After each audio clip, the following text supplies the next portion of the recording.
নি হাও, জাও সাং হাও। হ্যালো, শুভ সকাল।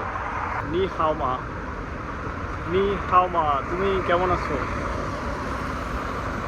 নি হাও মা শব্দের অর্থ হয় তুমি কেমন আছো। যদিও চাইনিজরা এভাবে বলে না। আমরা যেমন সাধারণত কারোর সাথে দেখা হলে আমরা গ্রিটিংস করি এভাবে যে হাই হ্যালো বা সালাম দেওয়ার পরে বলি যে কেমন আছো, কি অবস্থা, এরকম বলি। ওদের গ্রিটিংসটা আলাদা, এটা পরে শিখবো আর কি। ওকে, তবে কাউকে তুমি কেমন আছো জিজ্ঞেস করতে সাধারণত এটা বলা যায় দুইভাবে, যদিও বলা যায়। আর একটা হচ্ছে নি সামিয়াং, এগুলো পরে শুনবো। তো নি হাও মা বললে হবে, তুমি কেমন আছো, নি হাও মা। আর হচ্ছে আজকের ধ্বনি শিখবো হচ্ছে, আমরা একদম শেষের দিকে আছি, যে সিঙ্গেল ইনিশিয়ালস বলে এগুলোকে, যেগুলো একক ধ্বনি। এই ধ্বনি আগামীকালকে শেষ হয়ে যাবে। তারপর থেকে আমরা খুব দ্রুত নতুন নতুন শব্দ, নতুন নতুন বাক্য গঠন করা শিখবো। ভাষাটা খুব দ্রুত আয়ত্তে চলে আসবে। ওকে, তাহলে আজকেরটা শুরু করা যাক।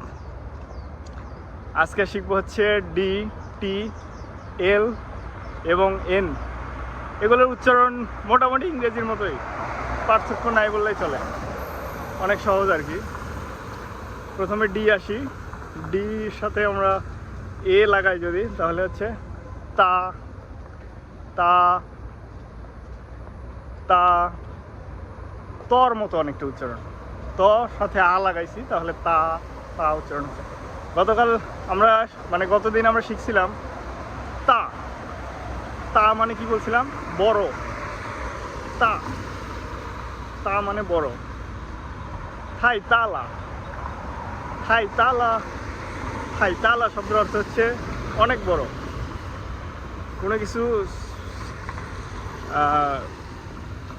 অনেক বড় বুঝাইতে বা অনেক বেশি বুঝাইতে, কোনো কিছু অনেক বেশি বুঝাইতে তাই এবং মাঝখানে অ্যাডজেক্টিভ, তারপরে ল বসে। ল, তাই, থাই, সম্মা, ল, তাই, ডট ডট, ল। ওকে, তাহলে তা অনেক বড় বুঝাইতে তাই তালা। এরপরে আসি টিতে। টিতে হচ্ছে আমরা শিখি টি এর উচ্চারণ হচ্ছে টি এর মতোই। যদি আমরা আ লাগাই তাহলে উচ্চারণ হচ্ছে থা, অনেকটা থর মতো বাংলা। থা, থা, থা। থা দিয়ে শিখি আমরা থা, টি এ, টি আ। এই থা শব্দের অর্থ হচ্ছে সে, বা এটাও হয়, this or he or she, এটা হয় তা, তা। ওকে, তা। আর আরেকটা শিখি তা দিয়ে। তা দিয়ে আমরা শিখবো হচ্ছে থিয়ান। থিয়ান মানে হচ্ছে দিন। থিয়ান, চিন থিয়ান, চিন থিয়ান মানে আজ। সুও থিয়ান, সুও থিয়ান মানে গতকাল। মিং থিয়ান, মিং থিয়ান শব্দের অর্থ হচ্ছে আগামীকাল। তাহলে আমরা থিয়ান শিখলাম, আজ, গতকাল, আগামীকাল শিখলাম। থিয়ান, চিন থিয়ান, সুও থিয়ান, মিং থিয়ান, আজ, গতকাল এবং আগামীকাল। ওকে, এরপরে 3 নম্বরে আসি। 3 নম্বর হচ্ছে এল। এলের উচ্চারণও সেম, ইংরেজি এলের মতো বা বাংলা ল এর মতো হয়।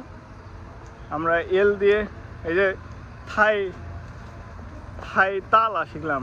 এই যে ল, ল, এই লটা হচ্ছে এল এবং ই, ল, থাই তালা, থাই তালা, অনেক বড়।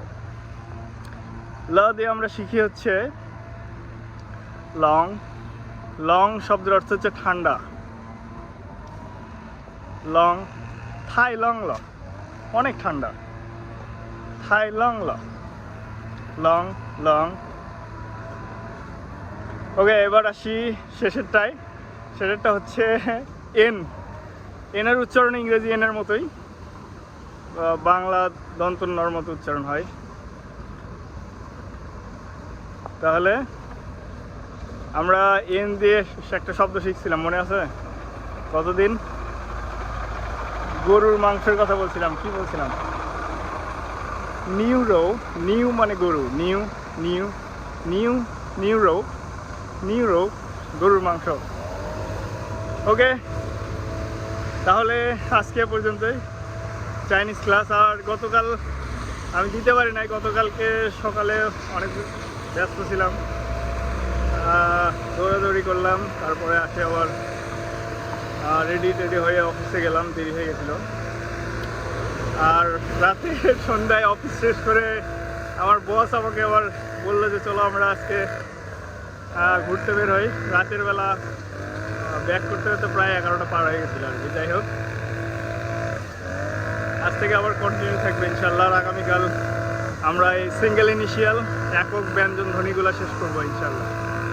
ওকে, আজকে এ পর্যন্তই। শিয়ে ধন্যবাদ।